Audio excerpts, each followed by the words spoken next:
But the winner or loser of this election, not going to be me. The winner or loser of this election is going to be you.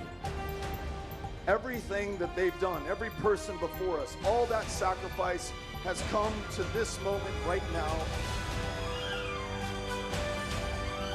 That we are going to win on November the 8th. Welcome back to SMU-TV's election coverage. I'm Peter Warner. And I'm Malia Masamoto. We have results and projected winners to tell you about this hour and new reaction from watch parties. Before we begin our team's coverage, let's get straight to the latest results coming in right now. A short time ago, Governor Greg Abbott celebrated and Beto O'Rourke conceded. The highly contentious Texas governor's race is over. Multiple news agencies called the race about 45 minutes ago. The latest numbers have Abbott with 57% of the vote. O'Rourke has 42%. It looks like Texas's second in charge will stay the same. Incumbent Republican Dan Patrick is soundly beating Democrat challenger Mike Collier. Patrick has 53% of the vote to Collier's 44%. Political newcomer Rochelle Garza isn't faring well in her bid to beat Texas Attorney General. Republican incumbent Ken Paxton is ahead in that one, 53 to 45%. If the numbers stay this way, Paxton will serve his third term. In the Dallas County judge race, Clay Jenkins is the projected winner. Jenkins, who's been county judge since 2011, is beating Republican Lauren Davis. Let's take a look now at the numbers coming in. Jenkins has 64% of that vote. This year's race for Dallas County District Attorney is a rematch of the 2018 contest between Democrat incumbent John Crusoe and Republican Faith Johnson. The results could be the same. Crusoe is winning with 60% of the vote to Johnson's 39%.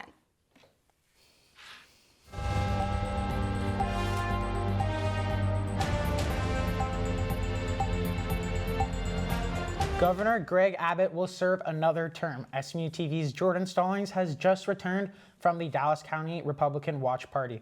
Jordan, I imagine the people there were celebrating? Peter, spirits were high throughout the night, but especially as it became crystal clear Abbott would win re-election. Abbott has been serving as governor since 2015. Before that, he was the 50th Attorney General of Texas. The Republican governor's successful campaign to become one of Texas' longest-serving governors focused on record migration coming across the U.S.-Mexico border and economic anxieties. Supporters we talked to tonight say they're looking forward to another 4 years under his leadership.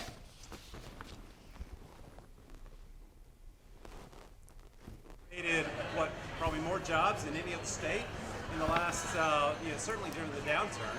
Companies are relocating here, so the people who want to work, who want the business to thrive, who want families to thrive, they are moving here. Earlier, O'Rourke took the stage in his hometown of El Paso to give his concession speech. He told his supporters, quote, "This may be one of the last times I get to talk in front of you all." Peter, back to you. Thanks, Jordan. We will get the final Texas numbers from the state tomorrow. For now, let's turn to the national races. SMU-TV's Tulsi Luhani joins us in studio with a look at what's happening right now beyond the Hilltop.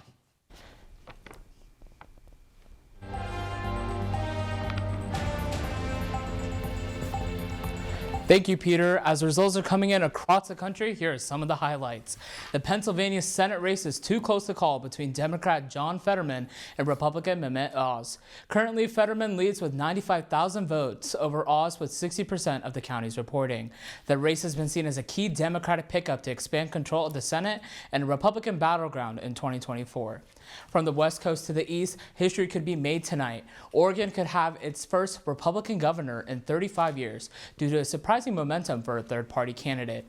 And what could be a stunning upset in the Democratic stronghold, the general election has Democrat Tina Kotek, Republican Christine Drazin, and former state Senator Betsy Johnson in a historic three-way race. Polls just closed in the state a few minutes ago, where Kotek leads the race with 50% of the vote.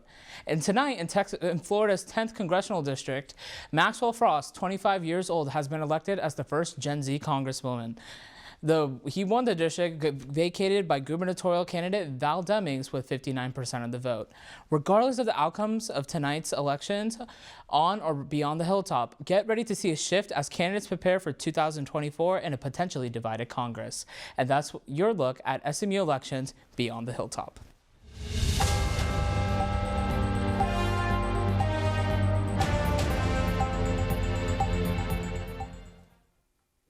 More than half of voters surveyed believe misinformation on social media is an issue in this election. That's according to a study by the Texas Politics Project. The Global Witness in Cybersecurity for Democracy team at NYU tested popular social media apps to see how good they are at stopping the spread of misinformation. The team submitted fake political ads to YouTube, Facebook, and TikTok to find out if the ads would be taken down.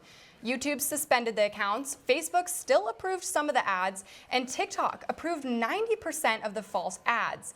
Given the fact that so many students turn to social media for their news, the NYU team is hoping their experiment urges social media companies to take a closer look at the integrity of their content. If you think college students don't care about the upcoming election, think again. A tough study on college voters found a 14% increase from the 2016 to 2020 presidential election. Another study from the Election Project shows student voter representation is at an all-time high. The Campus Vote Project is encouraging college students to vote to continue changing historical trends. Historically, though, college students and young adults have lacked representation in the polls. But SMU students say they want their voices heard, and having a polling place on campus makes casting their ballots easier than ever. To vote in this election, I mean, it is a midterm, but I think still that there will be a lot of college kids voting because of the location at Hughes Trigg, where people can cast their vote, as well as I think there's been a lot of just conversation about the election because we've had candidates on campus doing different events. We're just as much a part of society, and I feel like a lot of us are very knowledgeable on issues and present a different perspective that is important to vote and be a part of that. Now, while research shows that student voter turnout is at an all-time high, not all students have decided to cast their ballots. We talked to one SMU student today about her decision not to vote in this election. I am not voting in the midterm election this semester because honestly, I'm taking 18 hours, I work, I commute, I have obligations outside of school, and I haven't really had the time to familiarize myself with who I would be voting for. The Campus Votes Project is working to address this very issue. Coming up after the break, we'll talk to one of the group's leaders about their efforts to break down barriers to student voting.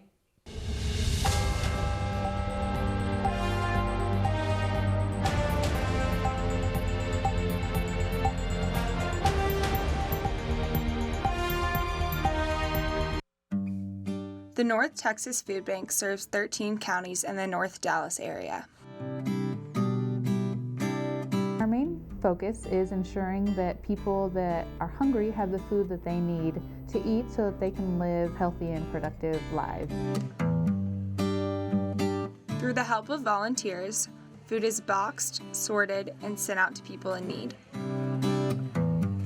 We'll get groups of people that are upwards from as few as 5 people up to groups of 200. The North Dallas Food Bank provides 70 million meals each year.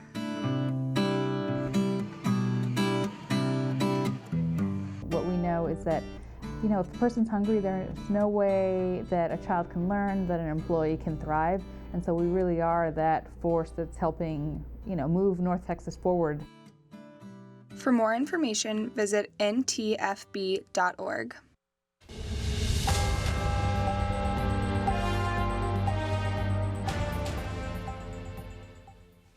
Welcome back. The Campus Vote Project works with the university's students and election officials to reduce barriers to stop student voting. The goal is to help campuses institutionalize reforms that empower students with the information they need to register and vote.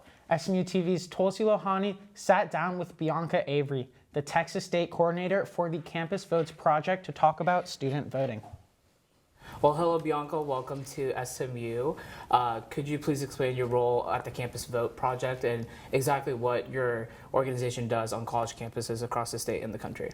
Yes, so I have the honor of being the Texas State Coordinator for Campus Vote Project. And basically what we do is we work with campuses really from administrative level as well as our democracy fellows to institutionalize on campuses and remove barriers to creating programs for voter registration, voter turnout and mobilization, and also just general outreach programs to help people turn out to vote. Yeah, of course. And so one thing that a lot of political scientists talk about and pundits is whether or not young people are actually going to turn out and how do they engage with the political conversation. What are some other ways that students can engage in this political conversation, not just through their vote, but in other means as well?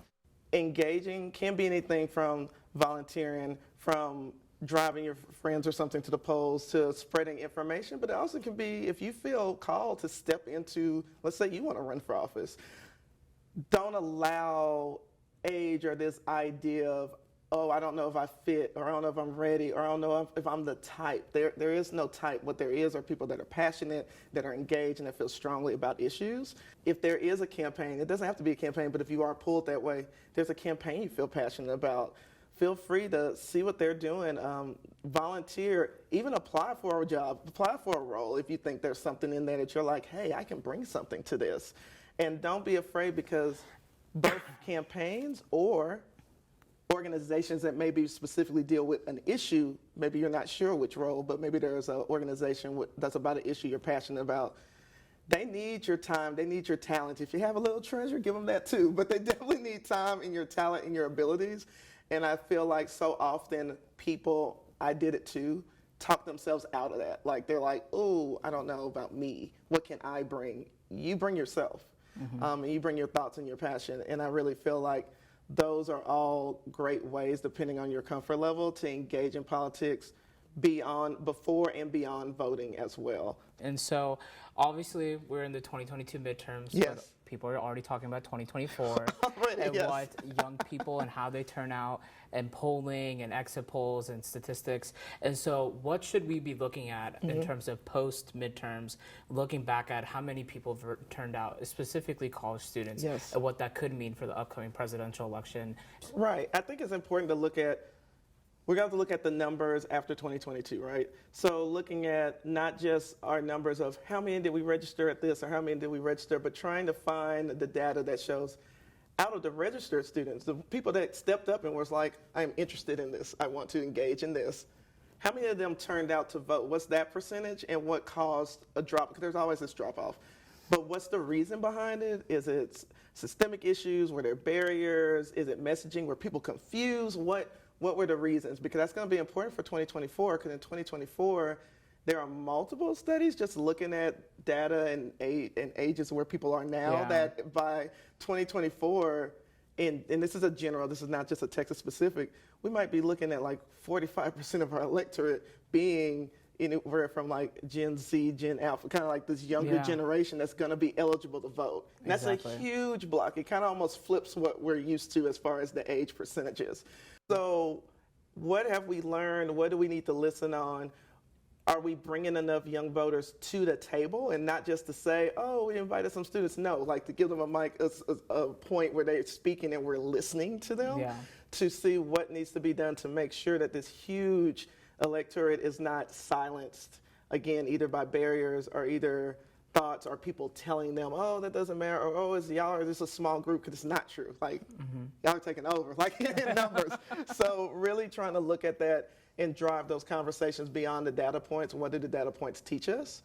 Why are people showing up? Why are they not showing up? And how can we keep that momentum? Because 2024, presidential year, already going to be a big bump. But we got to make sure that everyone is empowered to engage to vote and no one's being turned away because there are some barriers and things being put in place in front of them. So. Yeah, thank you so much. And I have one last final question for you. So we talk about Congress, we talk about the presidency, but quite often a lot of power is localized. Yes. So what would you tell students who are hesitant to vote down the ballot for other statewide races or even at their home and county levels? Yes. It's almost like an exercise, not to give more work for people to do, but to think about the issues that are important to you, the issues that fire you up, the things you are excited about, the things you are angry about. There's nothing wrong with some righteous anger. Like the things you're angry about.